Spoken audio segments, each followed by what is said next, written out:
What is culture? When I think about what this word means, I imagine movies, great art, newspapers, or even sophisticated Europeans discussing the finer tasting notes of a great cheese. It can clearly mean these things. Culture can also mean the ideas, customs, and social behaviour of a particular people or society.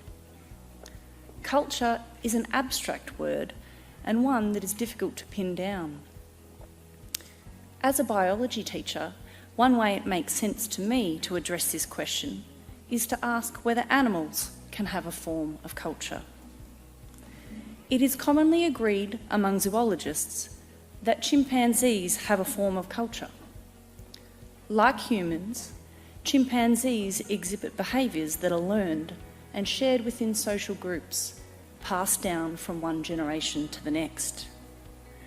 Research has shown that different groups of chimpanzees across various regions display distinct behaviours, such as using tools, grooming techniques, or hunting strategies, which are not solely dictated by genetics or environment, but rather by social learning. Most animals do not behave this way. Instead, they rely on instincts. Anything they learn during their lifetime cannot be passed on to others. And so this, at base, is what culture means. It is the knowledge we hold collectively. It is the knowledge that can be passed from one individual to another so that we don't all have to start from scratch, working everything out from the beginning. Isaac Newton, the genius who revolutionised physics, made this point when he said, "If I have seen further, it is by standing on the shoulders of giants." Fittingly, even this phrase was not Newton's and instead has a long history. And without Copernicus, Kepler, Galileo and others, Newton would not have been able to construct his theories. Clearly, schools are in the culture business. We aim to pass down from one generation to the next that which has endured. Making a similar point this time last year, David Shepard quoted the 19th century schools inspector and cultural critic Matthew Arnold, who argued that culture seeks to do away with classes, to make the best that has been thought and known in the world current everywhere. The best that has been thought and known. In preparation for our recent staff professional learning days, teachers read an article by American thinker E.D. Hirsch Jr.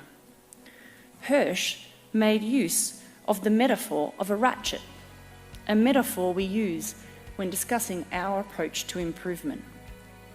Hirsch explains, when evolutionary psychologists talk about the ratchet effect in human evolution, it's good to know what kind of ratchet they mean. It's not the horizontal circular kind that screws in screws or unscrews jars. With those, your hand can move back and forth in short strokes, and the object under tension will just turn one way. The evolutionist metaphor envisions the kind of ratchet that mountain climbers place on their ropes, enabling them to climb up while preventing them from slipping down. Cumulative cultural evolution takes place when the inventions in a cultural group are passed on to the young with such fidelity that they remain stable in the group until a new and improved invention comes along, the so-called ratchet effect. Modern humans had a stronger ratchet effect than early humans and apes because they had, in addition to the powerful skills of imitation, proclivities both to teach things to others and also to conform to others when they themselves were being taught. Why does this idea of a ratchet matter? Teaching is sometimes seen as a guilty secret.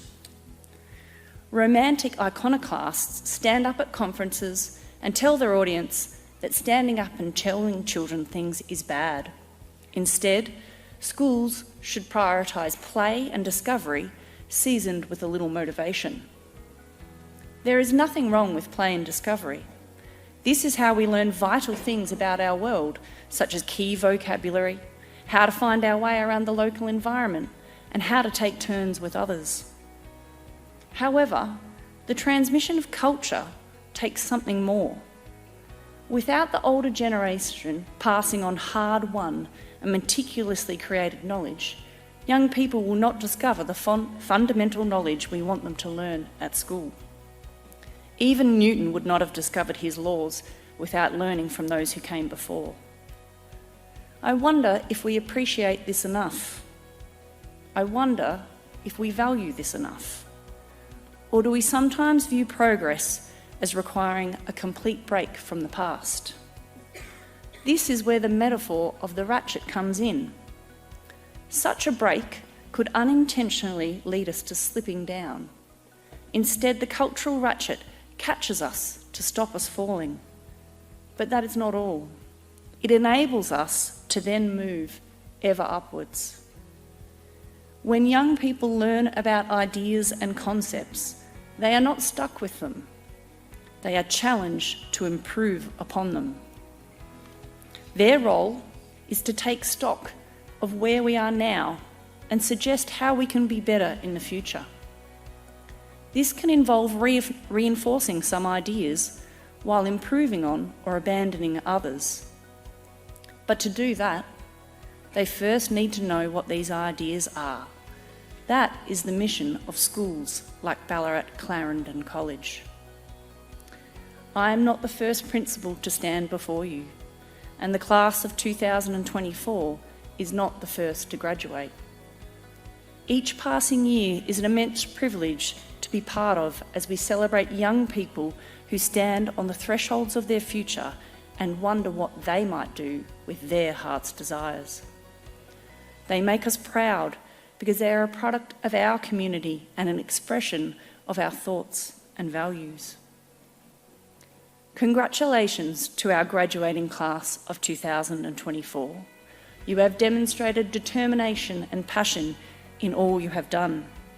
We look forward to seeing all you will achieve in years to come and to see how you will improve upon the ideas and concepts you have learned. Ballarat Clarendon College has its culture. It draws deeply on what has gone before. It speaks to the past while it looks to the future. Because we intend to move forward. We strive to be ever better together.